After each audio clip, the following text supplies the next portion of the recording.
امام محمد بن موسیٰ مدالی مراکشی رحمۃ اللہ علیہ، جن کا سنفات 682 ہجری ہے۔ امام محمد بن موسیٰ مدالی مراکشی رحمۃ اللہ علیہ کی کتاب مصباح الظلام فی المستغیثین بخیر الانام علیہ الصلاۃ والسلام فی الیقظ والمنام، یہ پوری کتاب کا نام۔ اس کتاب کے صفحہ 151 پہ آپ فرماتے ہیں کہ کیروان کے معتبر مشائخ سے میں نے سنا، کیروان میں ایک شخص حج کے لیے جانے لگا، اس کے پڑوسی نے اس کو اپنے گھر بلایا اور اس کا بھائی جان آپ حج کو جا رہے ہیں تو یہ مہربانی کرنا، یہ میرا رکا لے جائیں، یہ پرچہ میرا لے جائیں، اس کو جا کے نا مدینے میں دفن کر دینا اور حضور کی خدمت میں اتنا عرض کرنا، یا رسول اللہ میرے ایک پڑوسی آپ کا غلام ہے، اس کی کوئی حاجت ہے، اس نے مجھے بتائی تو نہیں ہے، تو مہربانی فرما دیں۔ پڑوسی نے کہا حاجی صاحب اس رکے کو کھولنا نہیں ہے۔ اب یہ میں ہوا میں بات نہیں کر رہا،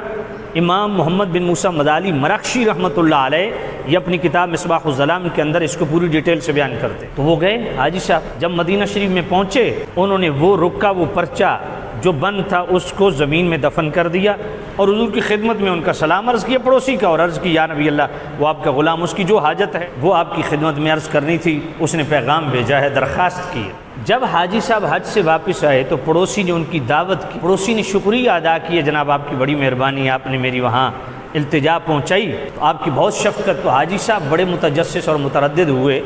اس کو کیسے پتہ چلا کہ میں نے اس کی امانت وہاں پہنچائی ہے، حضور کی خدمت میں عرض بھی کی ہے، اور یہ بھی یقینی بات ہے کہ اس کی جو خواہش تھی وہ پوری ہوئی تبھی اتنا خوش ہے۔ تو حاجی صاحب نے پوچھا اس وقت تو آپ نے نہیں بتایا تھا، آج بتائیں ماجرا کیا ہے؟ اس پڑوسی نے بتایا حاجی صاحب معاملہ کچھ ایسا ہے کہ میرا بھائی فوت ہو گیا تھا، اس کا ایک بیٹا تھا میرا بھتیجا، اس کی میں نے پرورش کی، وہ بھی ان فوان شباب سے قدم رکھنے سے پہلے رحلت کر گیا، فوت ہو گیا۔ میں خواب دیکھتا ہوں کہ قیامت بپا ہے اور شدت پیاس سے لوگ بلا اٹھے ہیں، پانی کی ایک ایک بوند کو ترس رہے ہیں میدان حشر میں۔ مجھے بھی شدت کی پیاس لگی، اچانک میری نظر میرے بھتیجے پہ پڑی، اس نے مشکیزہ پکڑا ہوا ہے پانی کا اور بھاگا جا رہا ہے، میں نے اس کے بازو سے پکڑا، میرے بھتیجے میں تیرا چچا، مجھے بڑی شدید پیاس لگی ہے، پانی تو پلاؤ۔ تو میرے بھتیجے نے میرا بازو جھٹک دیا اور مجھے کہا اس پانی کا سب سے زیادہ حقدار میرا اپنا باپ ہے، اس لیے میں اپنے باپ کو ڈھونڈ رہا ہوں، اس کو میں نے پانی پلانا ہے۔ اب وہ کہتا ہے کہ مجھے حاجی صاحب اتنا اس پہ افسوس ہوا، غمناک ہوا، میں جب اٹھا تو خوف زدہ تھا،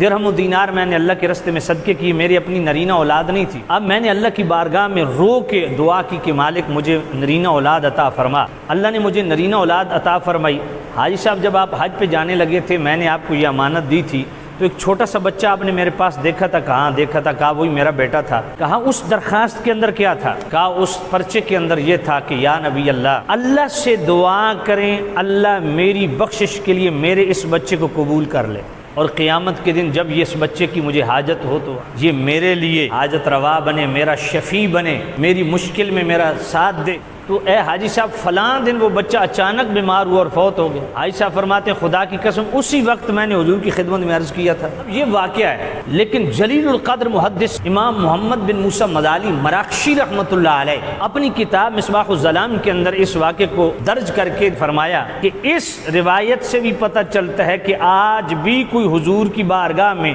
دعا کی درخواست کرے تو اس کی حاجت پوری ہوتی ہے۔ آج بھی نبی پاک امتی کے لیے دعا کرتے ہیں۔ اب اس میں ایک عقیدے کا پہلو ہے، تصویر کے دو رخ ہیں۔ پہلا رخ یہ ہے کہ آج بھی کوئی امتی حضور کی بارگاہ میں صدق دل سے عرضی پیش کرے تو وہ عریضہ قبول کیا جاتا ہے۔ آج بھی حضور امت کے لیے دعائے مغفرت فرما رہے ہیں اور آج بھی حضور کی خدمت میں مناجات پیش کی جا سکتی ہیں۔ ایک تو یہ عقیدے کا تصور پختہ ہوا، دوسری طرف فکر آخرت کو بھی اجاگر کیا گیا کہ پہلے لوگ وہ تھے جن کو آخرت کی اتنی فکر تھی کہ وہ اپنی اولادوں کی تربیت ان خطوط پہ اور اس نہج پہ کرتے کہ میری اولاد قیامت کے دن میری بخشش کا ذریعہ بنے۔ ہم میں سے کتنے ہیں جو اپنی اولاد کو صرف اس لیے تیار کر رہے ہیں کہ یہ میری قبر روشن کرنے کا ذریعہ بنے،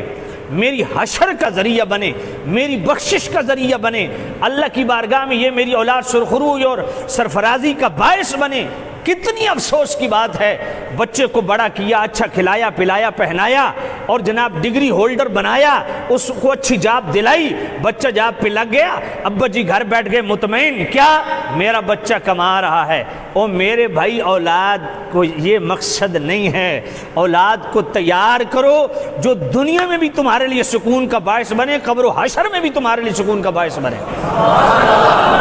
ہمارے پہلے جو بزرگ گزرے تھے، کتنا جناب والا ان کے اندر سچائیاں تھی، کتنا اخلاص تھا کہ ان کو قبر کی فکر تھی۔ دیکھو اولاد کی بندہ درازی عمر بالخیر کی دعا کرتا ہے اور کرنا چاہیے، لیکن ایسے بھی اللہ والے ہیں جن کو آخرت کی اتنی فکر ہے کہ آخرت کے خوف کا اتنا غلبہ ہے، خشیت الہی کا اتنا غلبہ ہے کہ مالک میرے بچے کو لے لے اور اس بچے کے سبب میری آخرت کو سدھار دے۔ اس لیے اپنی اولادوں کی تربیت ان خطوط پہ کرو کہ وہ اولادیں تمہارے لیے راحت اور سکون کا باعث بنے، تمہاری بخشش کا ذریعہ بنے، تمہاری نجات کا ذریعہ بنے، اللہ اور اس کے رسول کی بارگاہ میں سرخروی اور سرفرازی کا ذریعہ بنے۔ اس لیے اپنے بچوں کی پرورش کرو آخرت کو سامنے رکھ کے، اور انشاءاللہ جب آخرت کو سامنے رکھ کے بچوں کی تربیت کرو گے، دنیا بھی سنورے گی، آخرت بھی سنورے گی۔ آج بڑے سے بڑا اعلیٰ افسر عہدے پہ فائز ہو، اس کے والدین خوف زدہ ہوتے ہیں اپنے بیٹے سے، میرا بیٹا فلاں عہدے پہ ہے، افسر ہے، تو کوئی ایسی بات نہ ہو جائے کہ بچہ ناراض نہ ہو جائے۔ یعنی تمہاری جدید اور عصری تعلیم کا یہ اثر کہ آج تم اپنے بچے کے عہدے کی وجہ سے خوف زدہ اور محتاط ہو جاتے ہو کہ کوئی ایسا عمل نہ ہو جائے کہ بچہ ناراض نہ ہو جائے۔ مگر خدا کی قسم، جس نے اپنے بچوں کو علم دین پڑھایا ہے، بچہ چاہے محدث، محقق، مفسر، مفتی اسلام، مبلغ اسلام بھی بن جائے تو وہ ڈرتا رہتا ہے کہ میرے والدین کسی طرح ناراض نہ ہو جائے، میری آخرت خراب نہ ہو جائے۔ کیا اس تعلیم کا فائدہ جو آخری عمر میں والدین کو خوف زدہ کر دے؟ تعلیم تو وہ ہے کہ اس بڑھاپے میں جب باپ ہاتھ نہ ہلا سکے لیکن باپ کو اتنا یقین ہو کہ میرا بیٹا میری خدمت اس لیے کرے گا کہ میری کہیں قبر خراب نہ ہو جائے۔